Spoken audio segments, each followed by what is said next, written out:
Please welcome the host of The Core, Jason Rom. Well, hello there, community. I am Jason Rom. In fact, if you watched the promo at all, you got to see my fourth child, Andrew, kind of kick things off, and it was kind of just a fun little thing that he was proxying on my behalf. And my wife and I joke about this all the time, but he is my fourth child. And my wife was so sure that when he came out, he was going to look like her and have dark hair. And, my genes, each child we had were more and more dominant. And so I'm quite sure if we had a fifth child, it would be exactly a clone of me. So, but that's a lot of fun. But today we're going to talk about proxies. And, if you guys are word nerds, I'm a little bit of a word nerd sometimes. And you hear words sometimes, you're like, huh. But the proxy is actually a contraction of the word procuracy, which was all the way back to the Anglo-Normans in like the 1300s, 1400s, depending on which site you go to, somewhere around 1300, 1400, which is crazy. That's a really, really long time ago.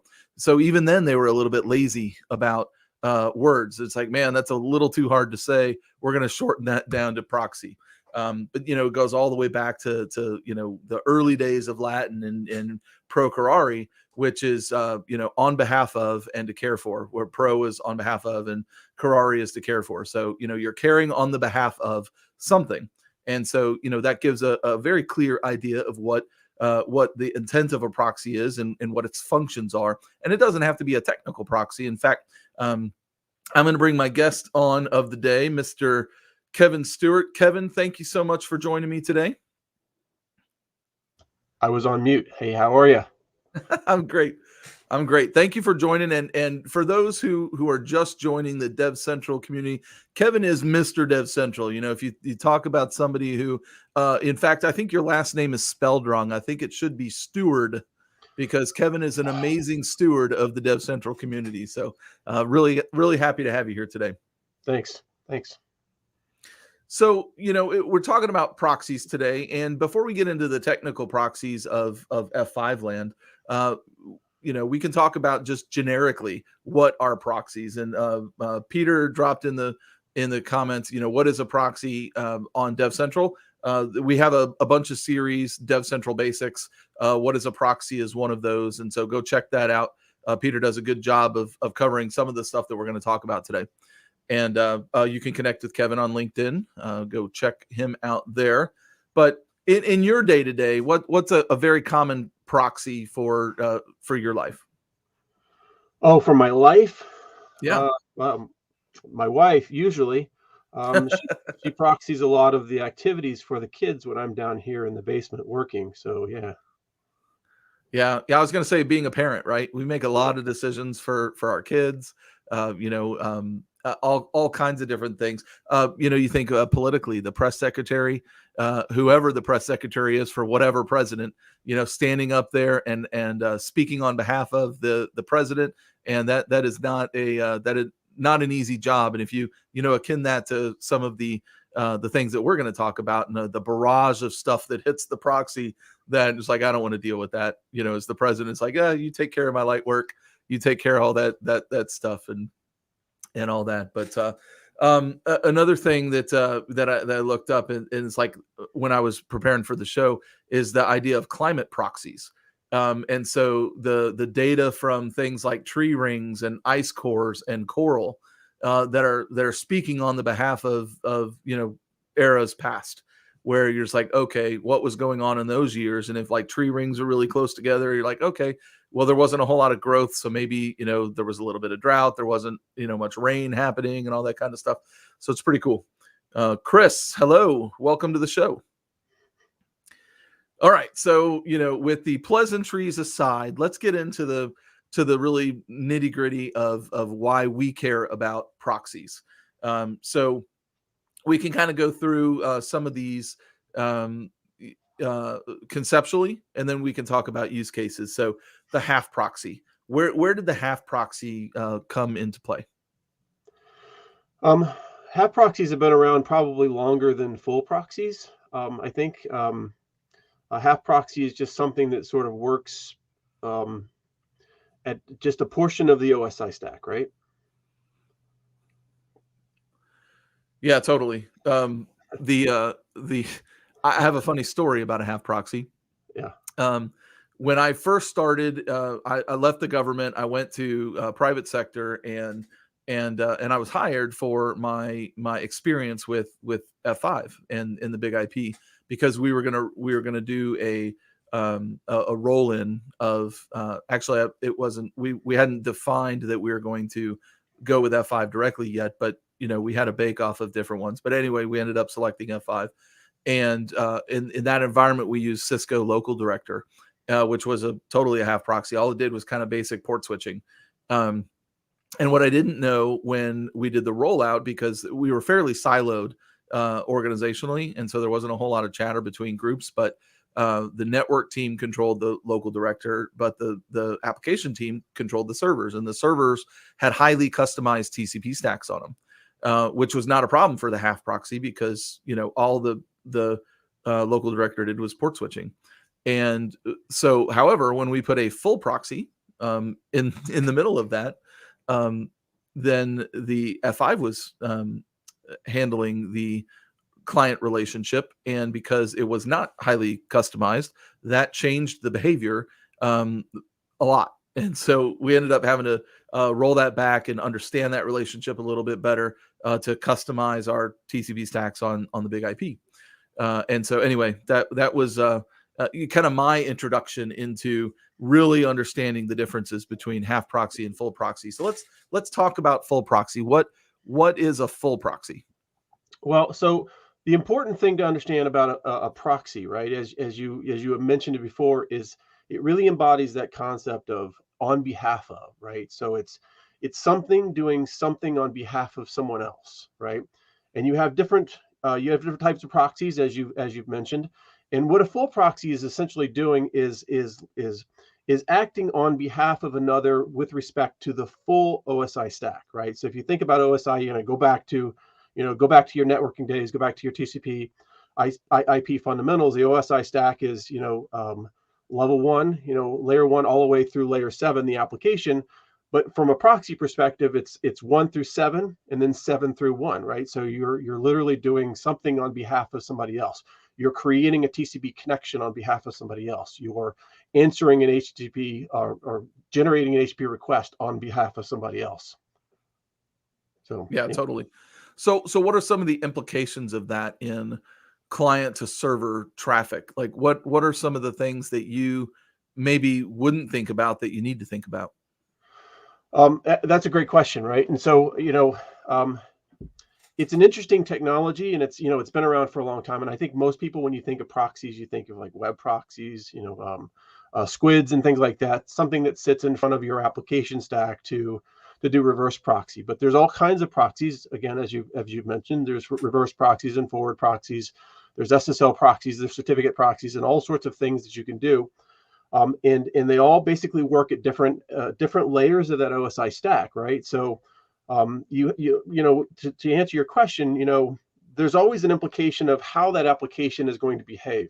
Way back in the day, and I think you probably know this better than I do, there used to be applications that were written that would generate static URL references in the responses back to the client, right? So you do a request, and the response would have an HTML page, and inside that HTML page would be HTTPS : whatever, and then those would be static links, but that's not necessarily what your application, what you wanted the world to see. So that URL would go out to the world, the client would see it, and that browser would try to access this resource, but it was static, right? So it would hit a browser. I mean, it wouldn't go back to the load balancer or the proxy server the way you wanted it to. Or there were applications that didn't understand that they were being decrypted at a front end proxy, and so they would send back relative URLs that said HTTP : even though they really meant to be HTTPS. And that was always a common problem back in the day. Not so much anymore. Most of the modern applications have done away with that sort of static nonsense. But there's always those implications of like how that backend application is going to be handled or understand the environment that's in. It's not public facing. it's sitting behind a load balancer or a proxy server that's doing those things on its behalf. Yeah, totally. And in fact, two of those use cases you mentioned, the the SSL component, but also the the static nature of even ports. I'm thinking back to a WebSphere application that I had to manage, Yeah. at the proxy layer, and everything was coming back static, even including the ports. That particular application, the WebLogic, it was a WebLogic app, and it had all the ports baked into the to the page, because they had a plugin that would run on Apache that would manage that and then send it back to the client. And so there's like a web tier in front of the app tier that kind of handled that. But then when you insert different proxies, like, hey, WebLogic was doing away with the plugin, but they didn't have and so they stopped development on it. But in my environment, they weren't ready to move away from the particular versions we were on, because we kind of locked development cycles, and they were like 6 to 9 months at a time. And so the only way for us to like keep the thing running and still be in compliance was to kind of replace all that functionality in the big IP. And so that was an interesting project to understand how you rewrite content and all that. And with half proxies, that's not even possible. You can't do that. And in the full proxy architecture, it's like you really do have control of the domain in both directions. And so, we were able to do those kinds of rewrites at the proxy, intercept, to, be able to manage everything coming back statically. Yeah. So, and you bring up, a really good point, that a full proxy device really has control over both sides of the stack, right? So the client side stack and the server side stack. And if it's an intelligent full proxy like the F5 is, then it has the control to do manipulation, right? So you might have different types of ciphers on the client side or the server side. You have different types of HTTP type transactions. You might want to do HTTP3 on the client side, or HTTP2 on one side and HTTP 1.1 on the other. A full proxy can do those things. Yeah. Well, and even down at the TCP layer, Absolutely. if on the client side, you've got garbage, 400 millisecond round trip and 5% loss, you try and put like a LAN TCP stack in that, that's going to be a very miserable experience for everyone. Yeah, you can TCP. You can proxy TCP, you can proxy IPv4 to IPv6, and vice versa. There's a lot of different things that you can do all the way up and down the stack with a proxy. Yeah, which is amazing. Yeah. And powerful. Okay, so we kind of understand the nature of half versus full. Now let's talk about how they're actually deployed in different scenarios. So let's start with a reverse proxy. What does a reverse proxy do? Like, where is it placed? And does anybody in the room besides me have a problem with why they got the name reverse proxy? I like to use the analogy, and maybe not completely correct. I'm sure somebody would correct me, but I like to use the analogy that a reverse proxy is something that services a finite set of resources from an infinite number of users, right? So this is your typical, what I'll call an inbound approach, or inbound from the internet, inbound to your applications, the stuff in your data center, servicing requests from the world, for example. Whereas a forward proxy is servicing an infinite number of resources from a finite sort of set of clients, right? So this is your enterprise users or enterprise services reaching out to the internet to go get things. This is a forward proxy. If you have kids at home, teenagers, then you might have a proxy sitting there to make sure that they're not doing things that they shouldn't be doing. That's them getting out to the world. Yeah. Right. I like that. The finite, where's finite? Is it on the client side or the server side? Exactly. So you're saying finite resources on the client side, that's forward proxy. Finite resources on the server side, that's reverse proxy. Right. Okay, that's cool. Hey, real quick before we go into use cases of those things, Rahul had a question here. Any real life examples of a half proxy? And I've got one. Maybe you have more. One of the things that, and I don't know that's the case anymore, but early on, the compute cost for having things like application delivery controllers, it was very high. And so doing things like video streaming and all that, what was that, Real Server? What were those things? Any of the video streaming services, and maybe even today, but you want to set up that connection, but you don't want to necessarily have that traffic coming back through your proxy.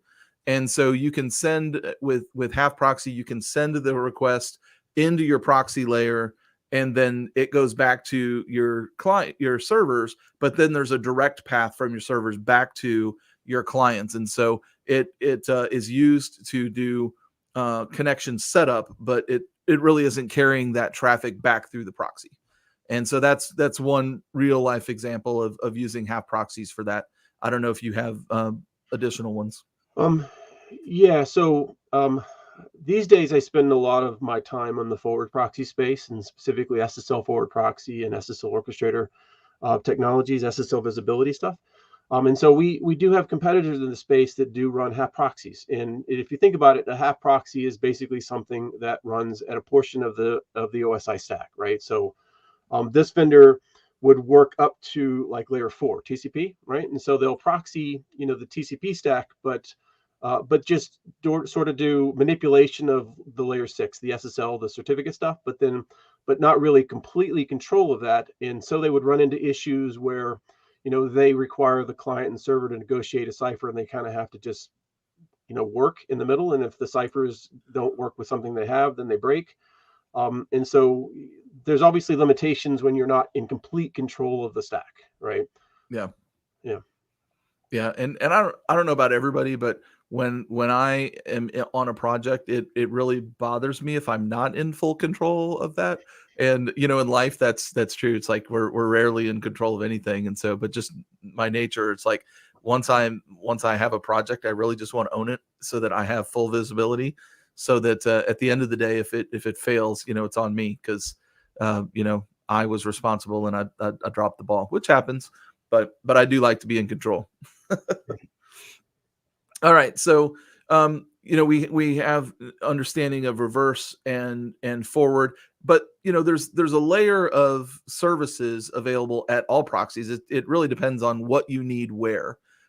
So let's talk about the forward proxy a little bit more and kind of dig into some of the things that are possible because you have that control in SSLO, for example.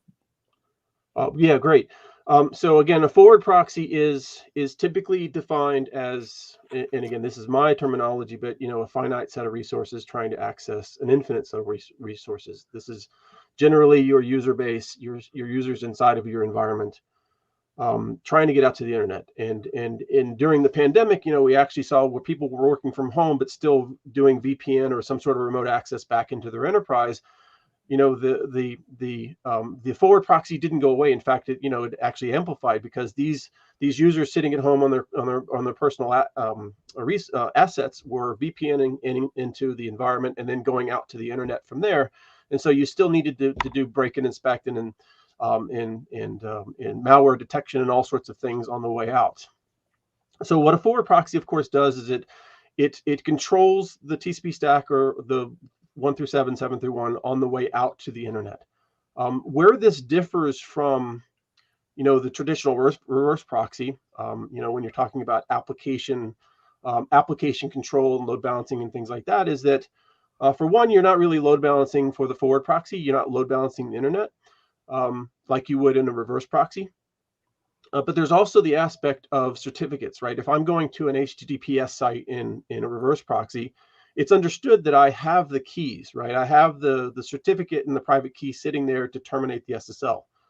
For a forward proxy, and this applies to anybody that does a forward proxy that does decryption of any kind, you have to literally forge a server certificate. You have to go out to the remote certificate server, get the certificate, and then create a local copy of it and pass that to the user, who has to trust your local CA. And then you've got this explicit decryption point in the middle, where you can insert services like security devices, different vendors' tools, your own tools, a WAF, an IPS, ICAP, all sorts of really cool inspection tools right there in that decrypted zone inside the middle of the proxy.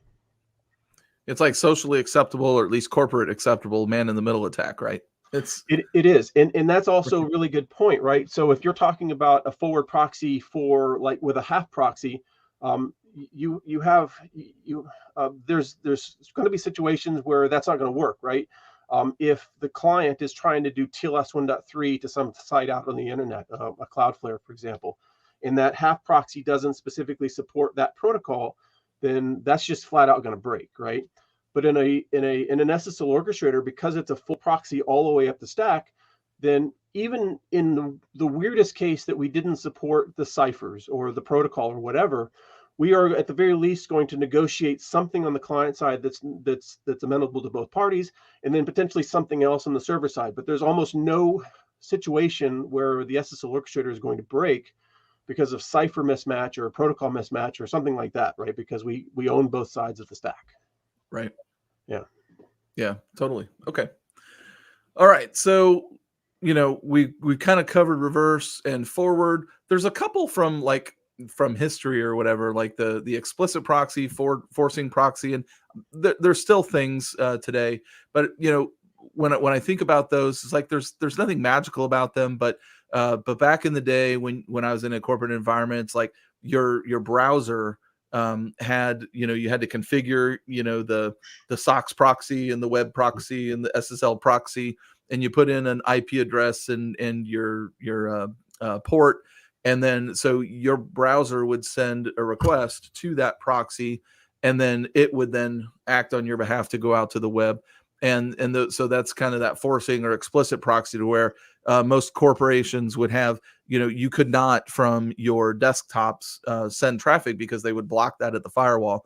Like all those web requests would have to come from the layer of proxies that they had. And I think, you alluded to that earlier with like squid proxies and that kind of thing. But then the transparent proxies came into play, to where we're not going to have to, through group policy or manual intervention, configure your browsers. We just have a layer of that that we're going to take care of, and it'll be completely invisible to you, but the same function there. It's like we have a transparent proxy that's going to break that. A couple other names for transparent proxies: the inline proxy, intercepting proxy. So there's a lot of marketing terms along with the functionality of what the proxies are doing. And then have you seen any of the crazy marketing terms for proxies that jump out at you? No, not recently. I think there's just a lot of people really don't understand what a proxy is, right? I mean, you just don't see a lot of marketing around it. Yeah. When I was doing the research, there was some like residential proxy and private and dedicated, and basically it's like all these places where like the VPN services that you pay for that you can like anonymous proxies, or a little bit anonymous or whatever. Then you can pay for different levels of, we'll rotate your IP so they don't know who you are. But basically all that kind of comes down to anonymizers, right? That, you kind of want to hide your tracks and be less, less public. And so, some do it from a privacy standpoint. Some may do it because they're bad actors and they want to hide their tracks through Tor network or whatever. But before we get out of here, we have one more to talk about, and it's kind of in the modern application architectures and all that, and that's the sidecar proxy. And I had an analogy, and I didn't read this in research, but it's probably a thing, because I don't know how the sidecar got its name, but I'm thinking about the motorcycles that used to have the little sidecar. And you're driving down the road, and then I was like all the and so with that analogy, I'm thinking that your goods or whatever are your driver, right? Your driver's driving the motorcycle, and you've got that little sidecar, and it could be a person or whatever. But you, in a sidecar proxy, you do all your communication with the driver through the sidecar. Right. And so I guess a motorcyclist, did I call a driver or they call them writers, don't they? I You don't know what know. you're talking about, yeah. But anyway, in the modern application architectures, you've got the sidecar, and so every application that you deploy, whether it's a Kubernetes or Docker or whatever, you've got an instance of something, right? And so rather than that instance and that application having to learn and know how to do all of those services that we've talked about, at a reverse proxy or even forward proxy, because the east-west traffic and north-south traffic, the sidecars have to be able to handle that, right? Yep. And so rather than expecting the application to do all of that, they just attach a little sidecar into that instance. And so that's what that sidecar proxy is. It's really just there to handle all the services that you don't want to build into your app. And so, Yeah. we have in traditional architectures that proxy sits up front in front of your service of applications, and then all the traffic has to go in and out, whether it's east, west, or north, south. You're coming in and out of that proxy layer. But with sidecar, you deploy some of those services down into your clusters so that you don't have to jump in and out and in and out and in and out. They can kind of exist and pass traffic amongst themselves, and so that way your services are where your instances are. Yeah, a lot of the mesh container orchestration tools will install sidecars, right? And so a sidecar is effectively just a really, really small container, right, that sits in front of an application to handle mesh specific communications, right? So Aspen needs to talk to a container, and it's something that the container doesn't specifically understand. The sidecar utility is going to handle that negotiation. Yep. Yeah, totally. So yeah, whether it's on the generic side, for those who are watching who aren't really familiar with the microservices too much yet, it's the Istio would be the open source. If you haven't looked at Aspen Mesh, which takes Istio to the next level, that's a way to get knowledge there. Go out and check Aspen Mesh. They have a lot of documentation that'll kind of clear up the east, west, north, south, sidecar proxy, all that stuff. Because but at the end of the day, a sidecar proxy, it's a proxy, just like everything else we've talked about. So anyway, well, I think we made it through all of them, Kevin. We missed one, right? We missed one, and one that I'm particularly fond of. It's a certificate proxy. And this is that thing, we do in a forward proxy for forging a server certificate to the client. F5 also has the ability to forge a client certificate to a server. We call that C3D. And that allows you to do mutual TLS authentication inbound with an explicit decrypt. And then you could do SSL orchestrator and service chaining to different sites. In the absence of that, you absolutely cannot decrypt mutual TLS between a client and a server. And so that's a really cool capability to be able to, decrypt and inspect traffic that requires client cert auth. Awesome. Okay, so certificate proxy. I missed one. Dang it. So, well, that gave my amazing guest the last word, which I'm always learn from you, always appreciate you. Kevin, thank you so much for being here today. Glad to be here. Appreciate your time. And we'll see you out there, I'm sure, in the community. You bet. Take care. All right. So, that kind of wraps up the show. We do have, real quick, I want to talk about what we have coming up. And this Thursday, we have the TLS report with David Warburton. We've had that show on the schedule here and there, but, with just scheduling conflicts and stuff, we've had to move that around a little bit. But yes, it's happening on Thursday at 12:30 Pacific, so be there. Then a week from today, F5 Tech we're thankful for. I will be there in spirit with a little video clip. I'm actually going to go out to California next week and see some family and go to Disneyland with my family. And so I won't be in person, but I'll have a little video clip to carry forward the F5 Tech that I'm thankful for from history. And then a week from this coming Thursday is Thanksgiving here in the United States. And so we will not have a show that day. But then come back 2 weeks from today for the 5th Tuesday. So we have 4 shows on Tuesdays. We have At the Edge with Boo, the first Tuesday of the month. And then the second Tuesday is Security Sidebar with John Wagnon. Third is The Core with me. And then, of course, our fourth Tuesday of the week is when we do our top 5. So on the very special months where we have 5 Tuesdays, we're going to have a special show every month. We have 5 Tuesdays. So come back 2 weeks from today for that show. And other than that, if you like this kind of content, make sure that you give us a thumbs up on the show and drop comments if you want to have other content that you would like for me to do personally on the Core or some of our other shows to talk about. And other than that, we're done. Thank you so much for joining me today. And here's a promo for this coming Thursday's TLS Report. This week on DevCentral Connects. Can you see them? See right through them. Bum, bum, bum. They have no shield, all secrets to reveal. John and Boo welcome F5 Labs security expert David Warburton to discuss the brand new 2021 TLS telemetry report. F5 Labs scanned the top 1 million websites and found some interesting trends. Like, is anyone still using the old SSL protocols? And how many sites allow insecure cipher suites? Tune into our live stream Thursday, November 18th, 12:30 Pacific, and find out all the interesting updates.